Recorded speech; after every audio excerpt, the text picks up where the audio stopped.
are three things I saw in the Bible that was hidden before the world. One is that I must be a preacher. It was hidden before the world started. Hold on there. Somebody else read Ephesians chapter 1, verse 4. It was hidden. It was hidden. So the enemy could have killed me if he had known. It was hidden. Yes.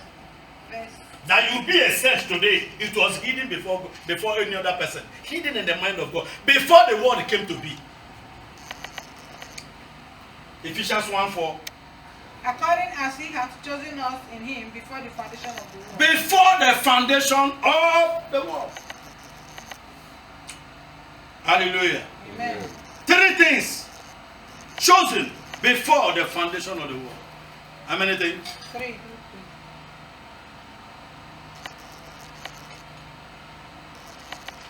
Three things chosen before the foundation of the world.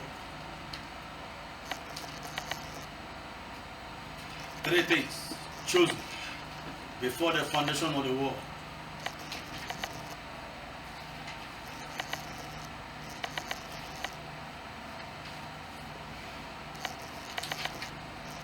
Then a new decision was also taken when the world was formed. Hello. First Peter chapter 1.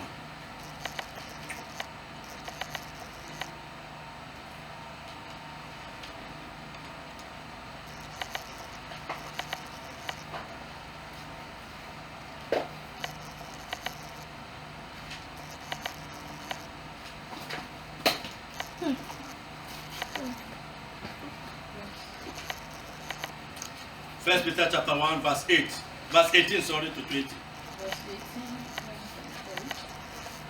For as much as ye know that ye were not redeemed with corruptible things, as silver and gold, from your vain conversation received by tradition from your fathers, Yes. but with the precious blood of Christ, as of a lamb without blemish and without spot, who verily was foreordained before the foundation of the world, but was manifest in these last times for you. So before the world began, before the foundation of the world, it was ordained that Christ will be used to bring me and you. That means God knew that Adam was going to fail. Do you understand it? God knew. Thousands of years before he created Adam.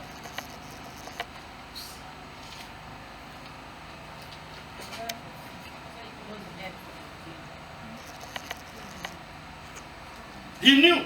So he prepared for Adam's fall. Even if he was disappointed, he prepared for Adam's fall.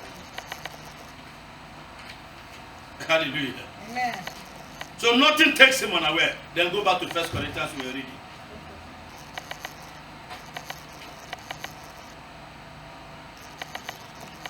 I should continue. Yes. From verse 7. But we speak the wisdom of God in a mystery, even the hidden wisdom, which God ordained before the world unto our glory, which none of the princes of the world knew, for had they known it, they would not have crucified the Lord of glory. But as it is written, eyes have not seen, nor ear heard, neither have entered into the heart of man the things which God hath prepared for them that love him. But God hath revealed them unto us by his Spirit, for the Spirit searcheth all things, Yea. the good things of God. For that man knoweth the things of a man, save the spirit of man which is in him. Even so the things of God knoweth no man, but the Spirit of God. Now we have received not the spirit of the world, but the Spirit which is of God, that we might know the things that are freely given to us of God. Which things also we speak, not in the words which man's wisdom teacheth, but which the Holy Ghost teacheth, comparing spiritual things with spiritual. That is it. No man knows this. So no dictionary tells you the meaning of anything in the Bible. No teacher, a man called to teach, will ever find out Bible meaning from dictionary. Not one. He can be a preacher, you go there, yes. For which no man teach, a dictionary is man-made. True of us? True of us? Yes, man.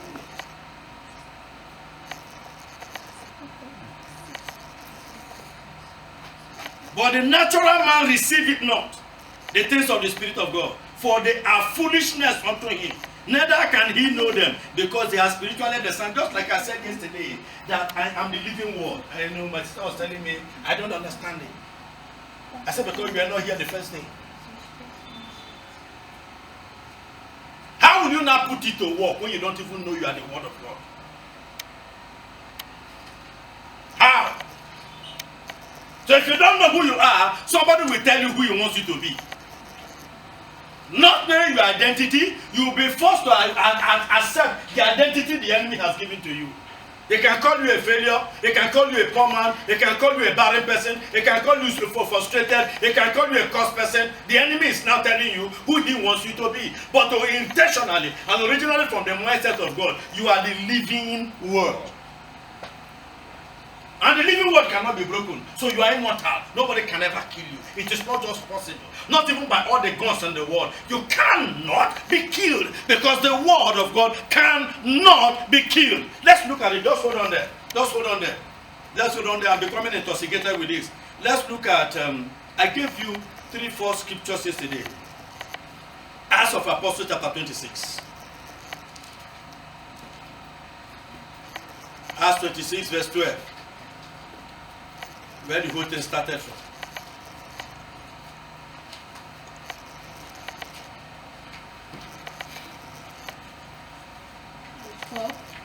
Whereupon Massa went to Damascus with authority and commission from the chief priest. You see that? Authority and what? Commission. Any man that has discovered his purpose in the church or from the word of God or in life as a child of God is on a commission. God has commissioned you. I used to hear this before, when Papa used to say, since I came to this commission, this has happened. I've had that testimony several times. Since I came under this commission, I was wondering, is it only ministers that is actually commissioned by God? I wasn't asking out of jealousy. I was asking out of inquisitiveness. Then I discovered that the moment authority has been given to you, go pass this message to humanity, go sew this cloth for humanity, go sell this material to humanity, go do this. This is God, what God has called you to do, and this is exactly what you are doing. You are on a commission.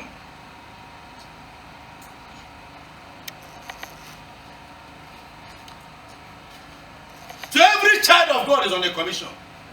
Say with me, I'm on a commission. I'm on a commission. Say with me, I'm on a commission. I'm on a commission. You are not saying it with belief.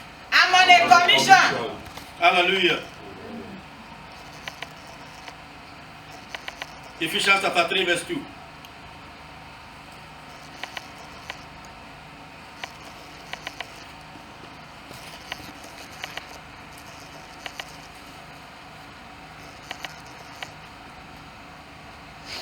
Verse 2. If ye have heard of the dispensation of the grace of God which is given me To you to what? word. So Paul just explained his own commission to us. What was Paul's commission? The dispensation of what? Grace. Now look at verse 7. 7.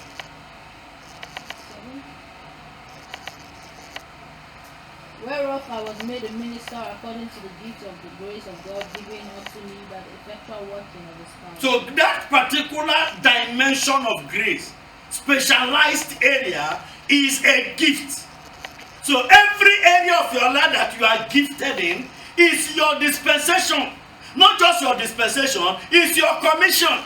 Not just your commission, you are graced there. Then Colossians 1:25. What happens when you are graced? Colossians 1:25.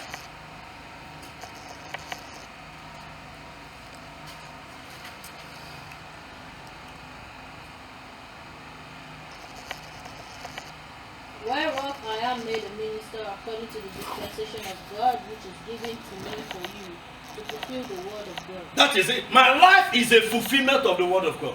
Your life is a fulfillment of the word of God. That means there is a particular word of God that your life must fulfill. I have my word, you have your word. Your own job, your own responsibility is to discover your word. Everybody has a word that your life must fulfill. That your life must fulfill. Everybody has a word. That your life must fulfill. Then lastly, 2 Corinthians, I'm talking about we being the word of God.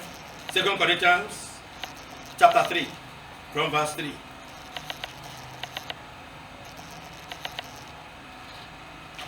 To 6. 2 Corinthians chapter 3. For as much as ye are manifestly declared to be the epistle of Christ, ministered by us,